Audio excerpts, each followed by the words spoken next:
नमस्कार दोस्तों, स्वागत है आपका आपके अपने YouTube चैनल स्मार्ट पिकी एजुकेशन सेंटर में। तो आज हम एक बार फिर से आपके लिए क्या है जो लाइब्रेरी साइंस की क्लासेस है वो लेकर आए हैं। तो एक बार सभी क्या है जल्दी से इस वीडियो को शेयर कर दीजिए, और यदि आपने अभी तक हमारे YouTube चैनल को सब्सक्राइब नहीं किया है तो एक बार सब्सक्राइब जरूर कर लें, ताकि नए वीडियोज़ के जो नोटिफिकेशन हैं वो आप सभी तक क्या है भी पहुँच जाएँ। तो आज हम जो महत्वपूर्ण टॉपिक लेकर आए हैं वो आपका जो टॉपिक है वो है अभिधारणा, या फिर इंग्लिश में बात करें तो पोस्टुलेट। अभिधारणा की हम बात करेंगे, और इससे संबंधित क्या है प्रत्येक एग्जाम में आपके क्वेश्चन जो है वो पूछे जाने लगे हैं। तो शुरुआत करते हैं हम। अभिधारणा यानी कि पोस्टुलेट। रंगनाथन के अनुसार अभिधारणाएं वे अनिवार्य पूर्व धारणाएं या मान्यताएं हैं। Doctor SR. रंगनाथन ने अभिधारणाओं की परिभाषा दी है, और रंगनाथन के अनुसार क्या है जो अभिधारणाएं हैं पोस्टुलेट हैं वो आपकी अनिवार्य जो पूर्व धारणाएं हैं। क्या है, एक प्रकार से जो पूर्व धारणाएं या फिर मान्यताएं हैं वो है जो वर्गीकरण प्रक्रिया में सहायक है। यानी कि ऐसी पूर्व धारणाएं हैं, मान्यताएं हैं जो क्लासिफिकेशन में क्या है सहायता प्रदान करती है। अभिधारणाएं सार्वभौम मान्यता पर आधारित मौलिक सिद्धांत है। क्या बताया है रंगनाथन ने, जो पोस्टुलेट है अभिधारणाएं हैं वो सार्वभौमिक मान्यता पर क्या है जो एक प्रकार से मौलिक सिद्धांत उन्हें डॉक्टर रंगनाथन द्वारा बताया गया है। वर्गीकरण के क्षेत्र में रंगनाथन ने 3 प्रकार की अभिधारणाएं प्रतिपादित की है। क्वेश्चन आपका बन सकता है वर्गीकरण या फिर क्लासिफिकेशन के क्षेत्र में जो रंगनाथन हैं उनके द्वारा कितने प्रकार की जो पोस्टुलेट है अभिधारणाएं हैं वो बताई गई है। तो 3 टाइप क्या है आपके डॉक्टर रंगनाथन द्वारा बताए गए हैं। बात करते हैं कौन कौन से वो प्रकार है आपके। सबसे पहले दिया गया आपका वैचारिक धरातल, दूसरा है शाब्दिक धरातल, और तीसरा अंकन धरातल। तो ये तीनों जो अभिधारणाएं हैं वो आपके डॉक्टर रंगनाथन द्वारा क्या है प्रतिपादित की गई है, और तीनों से संबंधित ही क्या है आपके जो एग्जाम में क्या है क्वेश्चन पूछा जाता है। तो तीनों के आप क्या है भी इम्पोर्टेंट लगा ले, तीनों ही आपकी क्या है इम्पोर्टेंट है। किसने दी अभिधारणाएं, तो रंगनाथन ने कितनी दी, 3 प्रकार की। कौन कौन सी, तो वैचारिक, शाब्दिक और अंकन। बात करते हैं आगे।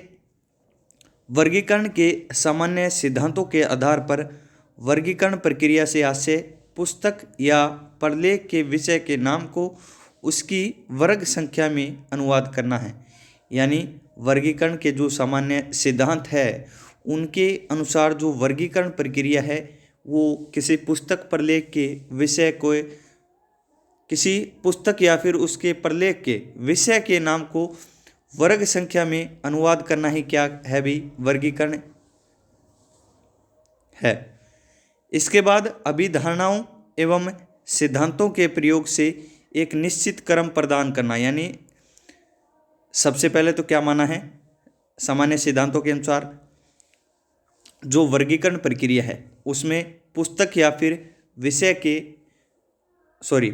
फिर प्रलेख के जो सब्जेक्ट है उनके अनुसार उनको क्या है वर्ग संख्या उनको प्रदान करना, एवं वर्ग संख्या प्रदान करने के बाद उनको पोस्टुलेट अभिधारणाओं या फिर जो प्रिंसिपल है सिद्धांत हैं उनके प्रयोग से एक क्या है निश्चित क्रम, एक निश्चित क्या है क्रम प्रदान करना ही क्या है अभी वर्गीकरण है। इस प्रकार इसमें प्राकृतिक भाषा का वर्गीकरण की कृत्रिम भाषा में अनुवाद किया जाता है। ये आपके जो वर्गीकरण की परिभाषा पहले आपको बताई थी जो डॉक्टर रंगनाथन द्वारा आपके क्या है दी गई थी, और उन्होंने ही आपके क्या है भी जो प्राकृतिक भाषा को कृत्रिम भाषा में अनुवाद को ही क्या कहा है वर्गीकरण। और ये आपके किसने कहा है, तो तो ये आपके डॉक्टर SR रंगनाथन द्वारा ये परिभाषा वर्गीकरण की दी गई थी।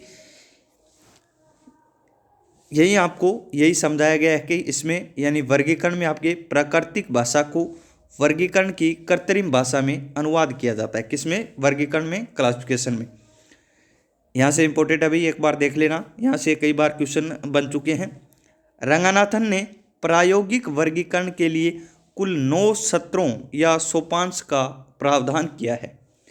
जो प्रायोगिक वर्गीकरण है उसके लिए जो आपके डॉक्टर SR रंगनाथन हैं उनके द्वारा टोटल 9 सोपान या फिर जो स्तर हैं, स्टेप्स हैं, वो आपके बताए गए हैं। और ये किसने दिए भी 9 स्टेप्स? तो ये आपके रंगनाथन ने किसके लिए दिए हैं? तो प्रायोगिक वर्गीकरण के लिए दिए हैं। इसके प्रथम 8 सोपान अनुवाद की प्रक्रिया को पूरा करते हैं। इंपॉर्टेंट है भी लगा लेना। प्रथम जो 8 चरण हैं वो किसको पूरा करते हैं? अभी अनुवाद की प्रक्रिया को, ट्रांसलेशन की जो प्रक्रिया है, अनुवाद की प्रक्रिया, उसको जो प्रायोगिक वर्गीकरण के प्रथम 8 कौन से? प्रथम 8 पहले जो 8 सोपान हैं, स्तर हैं, वो अनुवाद की प्रक्रिया को पूरा करेंगे तथा 9वां सोपान यानी जो 9वां सोपान है, स्तर है, वो परिणाम का सत्यापन करेगा। क्या करेगा भी? जो परिणाम है, जो रिजल्ट है, उसका वेरिफिकेशन करेगा। कौन सा? 9वां स्टेप्स, 9वां स्तर, 9वां जो सोपान है रंगनाथन द्वारा। प्रथम 8 अनुवाद की प्रक्रिया, 9वां परिणाम का सत्यापन। आगे बात करते हैं। रंगनाथन ने अपनी पुस्तक, कौन सी पुस्तक है? Elements of library classification. कौन सी बुक है रंगनाथन की? एलिमेंट्स ऑफ लाइब्रेरी क्लासिफिकेशन के 3rd संस्करण में लिखा है। डॉक्टर रंगनाथन ने जो इनकी पुस्तक थी एलिमेंट्स ऑफ लाइब्रेरी क्लासिफिकेशन, इस पुस्तक में लिखा है कि नए वर्गीकरणकारों यानी जो वर्गीकरण करता है उसको चाहिए कि वे इनका क्रमानुसार अभ्यास करे। किनका? इन सोपांश का क्या करे? क्रम के अनुसार इनका क्या करे भी? अभ्यास करें। वह प्रत्येक चरण पर ठहरकर सोचना और समझना चाहिए। यानी रंगनाथन द्वारा इनकी जो पुस्तक थी एलिमेंट्स ऑफ लाइब्रेरी क्लासिफिकेशन, इसके 3रे एडिशन, 3rd एडिशन में इनके द्वारा लिखा गया कि जो नए वर्गीकरण करता है, जो वर्गीकरण करते हैं, जो नए हैं, उनको चाहिए कि वे इन चरणों का क्या है? सबसे पहले अभ्यास करें और प्रत्येक जो चरण है इस पर क्या है? ठहर कर, रुक कर क्या है? वे सोचे और समझे इन सोपांश को, इन सत्रों को। ये किसने कहा है? तो ये आपके डॉक्टर रंगनाथन ने। पुस्तक कौन सी थी? तो एलिमेंट्स ऑफ लाइब्रेरी क्लासिफिकेशन। इससे पहले भी जो पुस्तक बार बार आ रही थी वो कौन सी थी? जल्दी से एक बार कमेंट करें। इससे पहले इन्होंने सिद्धांत दिए थे, उपसूत्र दिए थे, वो कौन सी बुक में दिए थे? नाम बता दें उसका जल्दी से कमेंट बॉक्स में। 1937 में जिसका प्रथम संस्करण प्रकाशित किया गया था वो थी आपकी prolegomena to library classification. Prolegomena to library classification जो पुस्तक थी उसमें इनके द्वारा क्या है? उपसूत्रों का वर्णन किया गया, सिद्धांतों का वर्णन किया गया। लेकिन ये परिभाषा इनके द्वारा जो पुस्तक में दी गई है वो उसका नाम है भाई elements of library classification. Prolegomena to library classification आपकी 1937 में इसका पहला संस्करण आया था, दूसरा 1957 और तीसरा 1967। 3 एडिशन थे इसके। आगे बात करते हैं। रंगनाथन के वर्गीकरण के सोपांश निम्न हैं, यानी टोटल 0 से 8 तक 9 सोपान दिए गए हैं भी। 0 से 8 तक के क्या है? 9 सोपान आपके रंगनाथन द्वारा दिए गए हैं। और ये आपके जो सोपान हैं, स्तर है, स्टेप्स हैं, वो निम्न हैं। सोपान 0 दिया गया है, ये आपका अपरिष्कृत आख्या से संबंधित है। सोपान 1 अभिव्यंजक आख्या से। सोपान 2 मूल पदों में आख्या। सोपान 3 आपका दिया गया है विश्लेषित आख्या से संबंधित है। इसके अलावा सोपान आपका जो 4 है वो आपका दिया गया है परिवर्तित आख्या। सोपान 5 मानक पदों में आख्या सोपान 6, सकेंद्रीय संख्यायुक्त आख्या सोपान 7 है, संश्लेषित आख्या और सोपान 8 क्या है भी सत्यापन, यानी 9वां जो सत्यापन है ये सोपान 8 ये आपका परिणाम का क्या करता है, सत्यापन करता है। यही आपका क्वेश्चन बन सकता है भी यहीं से। आगे बात करते हैं इन सोपानों में, यानी ये जो 9 सोपान दिए गए हैं, 9 स्टेप्स दिए गए हैं रंगनाथन ने, इन स्टेप्स में 0 से 4 के कौन से 0 से 4 के जो सोपांश है वो आपके किस में आते हैं भी, वैचारिक धरातल में। इसके बाद 5वां जो सोपान है वो आपका शाब्दिक धरातल में सम्मिलित है।